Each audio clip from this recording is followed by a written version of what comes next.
Pada kesempatan ini, tentunya kami akan menyampaikan terkait, perkembangan daripada, gangguan ginjal akut atipikal pada anak-anak.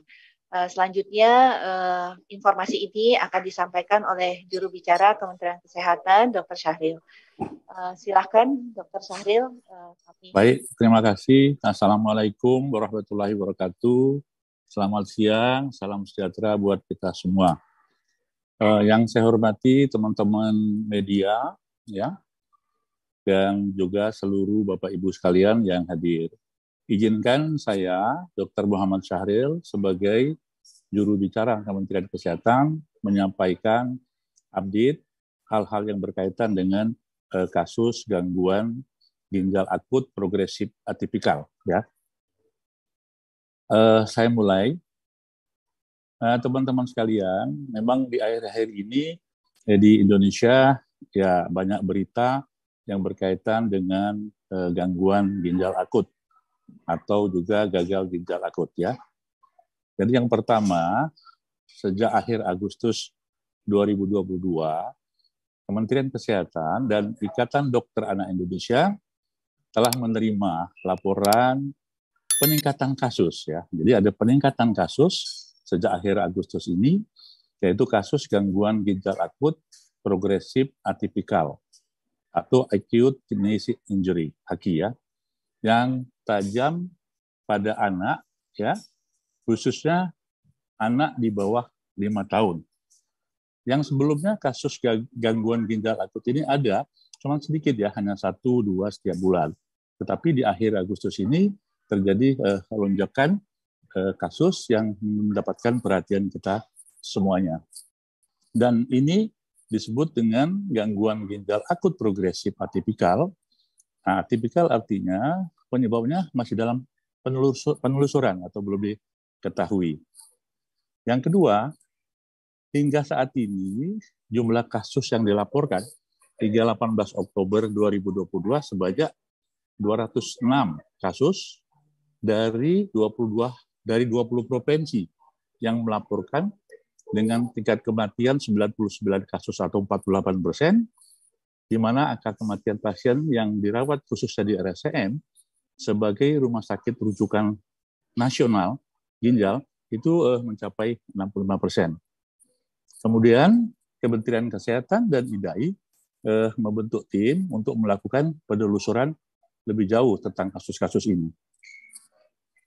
Yang ketiga, dari hasil pemeriksaan, tidak ada bukti hubungan kejadian gangguan ginjal akut ini dengan vaksin COVID maupun infeksi COVID-19. Yang banyak ditanyakan oleh masyarakat, ada berita yang banyak di media sosial, ini diselidiki dan dilakukan pemeriksaan tidak ada kaitannya dengan vaksin COVID-19 maupun infeksi COVID-19. Karena gangguan gagal ginjal akut ini pada umumnya menyerang anak usia dari kurang dari 6 tahun atau bahkan 5 tahun. Sementara program vaksinasi COVID itu belum menyasar pada anak usia 1-5 tahun.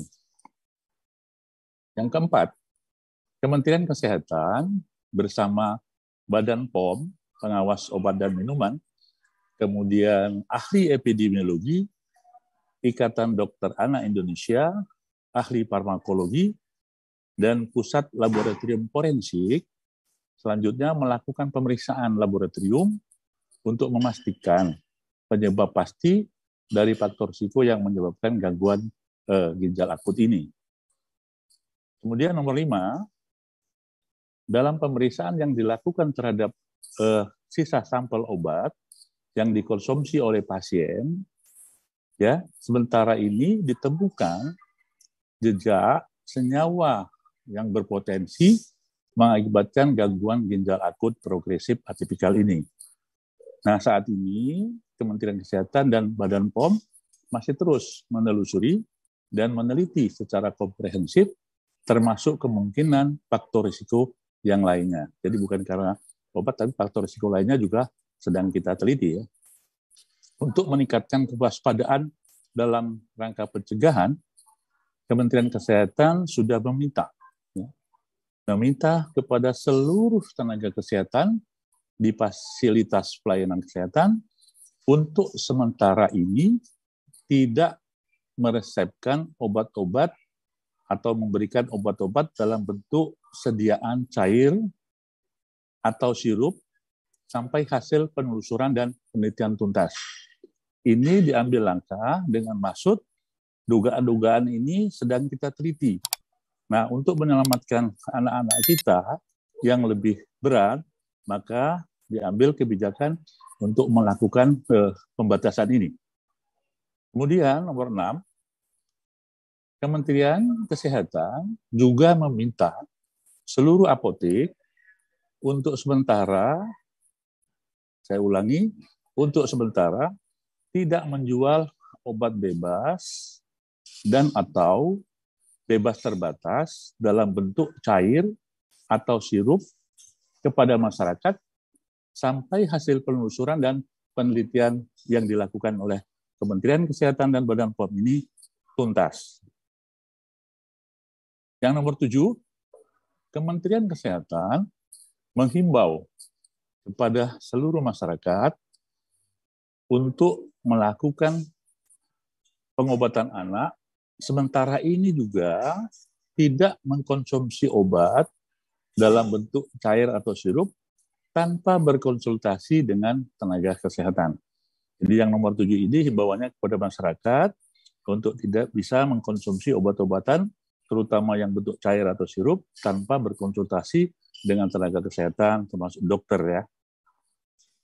Yang nomor 8, sebagai alternatif dapat menggunakan bentuk sediaan lain, seperti tablet, kapsul, supositoria, atau lainnya. Perlunya kewaspadaan orang tua yang memiliki anak balita dengan gejala, ini penting ya, dengan gejala penurunan jumlah air kencing atau air seni atau urin, dan frekuensi buang air kecil.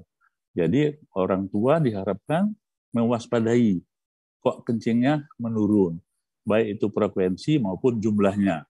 Ya, bisa dengan atau tanpa demam, bisa dengan atau tanpa diare, batuk pilek, mual dan muntah. Ya, untuk segera dirujuk ke fasilitas kesehatan terdekat. Ini sangat penting kepada seluruh masyarakat, khususnya yang mempunyai anak di bawah 18 tahun, utamanya adalah anak balita. Kalau terjadi penurunan frekuensi buang air kecil dan juga penurunan jumlah air kencingnya, ya, bahkan sama sekali tidak keluar air kencingnya atau yang disebut anuri, itu maka segera dilakukan pemeriksaan atau dibawa ke fasilitas pelayanan kesehatan. Kesembilan, keluarga pasien diminta membawa atau menginformasikan obat-obat yang dikonsumsi sebelumnya.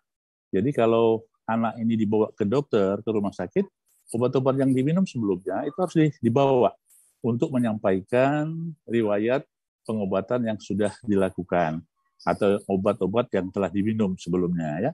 Jadi jangan lupa kalau membawa anak ke dokter, ke rumah sakit atau fasilitas pelayanan kesehatan itu dibawa tuh obat-obatan yang masih ada di rumah yang selama ini mungkin diminum ya. Yang nomor 10, sebagai langkah awal dalam upaya menurunkan fatalitas gangguan ginjal akut ini, Kementerian Kesehatan melalui Rumah Sakit Cipto Mangunkusumo telah membeli antidotum ya, penawar ya, antidotum atau penawar yang didatakan langsung dari luar negeri untuk diberikan kepada pasien-pasien yang saat ini masih dirawat. Bukan hanya dari RCM, tapi juga yang masih dirawat dari seluruh rumah sakit yang ada di Indonesia. Yang ke-11 terakhir, Kementerian Kesehatan sudah menerbitkan ya satu keputusan Dirjen Pelayanan Kesehatan tentang tata laksana dan manajemen klinis ya pada anak yang ditujukan kepada seluruh dinas kesehatan dan fasilitas pelayanan kesehatan. Kemudian Kementerian Kesehatan juga telah mengeluarkan surat edaran ya Jadi ada dua ya, satu tadi surat keputusan Dirjen, yang kedua surat edaran kewajiban penyelidikan epidemiologi atau surveillance dan pelaporan kasus gangguan ginjal akut ini yang ditujukan kepada seluruh dinas kesehatan, fasilitas pelayanan kesehatan, dan organisasi profesi kesehatan.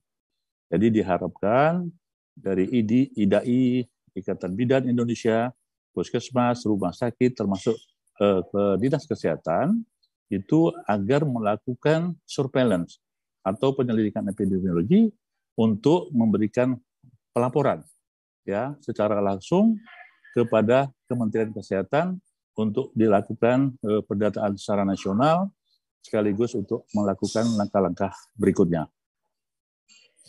Demikian teman-teman media yang kami hormati, ke-11 poin penjelasan kami ini diharapkan dapat memberikan informasi kepada masyarakat dan juga menenangkan masyarakat, dan sekaligus apa yang harus dilakukan oleh masyarakat, oleh kita seluruh fasilitas pelayanan kesehatan, oleh tenaga kesehatan, agar kita sama-sama waspada terhadap kasus gangguan ginjal akut ini, sekaligus sama-sama kita dapat menyelesaikan masalah-masalah ini.